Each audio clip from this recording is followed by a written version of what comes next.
రేపే శనివారం, అమావాస్య ముందు రోజు అంటే ఆదివారం రోజున మనకు అమావాస్య వచ్చింది. కాబట్టి ఈ అమావాస్య ప్రారంభం అయిన తర్వాత అంటే రేపు మధ్యాహ్నం 3:30 అమావాస్య తిథి అనేది ప్రారంభమవుతుంది.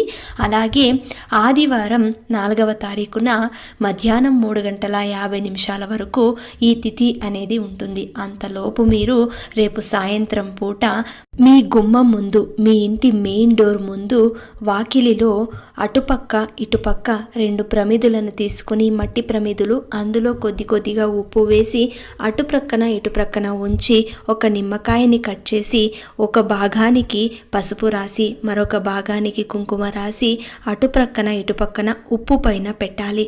అలా పెట్టిన తర్వాత మీ ఇంటి ముందు తులసి కోట ఉంటుంది కదా, అక్కడ ఒక చిన్న దీపాన్ని వెలిగించండి. తప్పనిసరిగా రేపు సాయంత్రం వేళ దీపం పెట్టండి.